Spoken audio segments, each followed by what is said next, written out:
আমি কেন্দ্রীয় ব্যাংকের উদ্দেশ্যে আমি একটি কথা বলতে চাই। যখন মূল্যস্ফীতির তীব্রতা বাড়ছিল, কেন এখন পর্যন্ত বাংলাদেশের কেন্দ্রীয় ব্যাংক অর্থ মন্ত্রণালয় এখন পর্যন্ত কেন একটি সুস্পষ্ট মুদ্রানীতি প্রয়োগ করতে পারল না?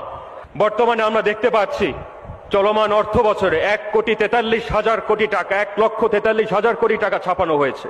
এই 1 লক্ষ কোটি টাকা ছাপানোর উদ্দেশ্য একটাই, দেনা পাওনা পরিশোধ, উন্নয়ন প্রকল্প বাস্তবায়ন। কিন্তু টাকা ছাপিয়ে যদি দারিদ্রতা বিমোচন করা যেত, উন্নয়ন প্রকল্প বাস্তবায়ন করা যেত, পৃথিবীতে কেউ দারিদ্র থাকতো না। এই টাকা ছাপানোর ফলশ্রুতিতে কি হলো? মূল্যস্ফীতির তীব্রতা আরো ব্যাপক হারে কিন্তু বৃদ্ধি করল। আমি কেন্দ্রীয় ব্যাংকের প্রতি বিনীতভাবে অনুরোধ করছি, আপনি টাকার মূল্যকে আপনারা বাঁচান। ডলারের বিপরীতে আজকে টাকার পতন প্রায় 35% ঘটেছে।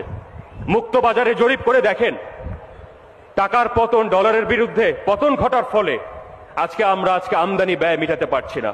রপ্তানির গর্ববোধ করি, আমরা আজকে $52 বিলিয়ন আমরা রপ্তানি করছি, কিন্তু আমার আজকে আমদানি ব্যয় $82 বিলিয়ন মার্কিন ডলার, অর্থাৎ এখানে $30 বিলিয়ন মার্কিন ডলারের একটি বাণিজ্য ঘাটতি রয়েছে।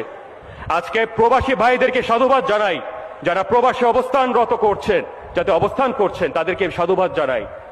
আপনাদের দেওয়া পাঠানো টাকায় আজকে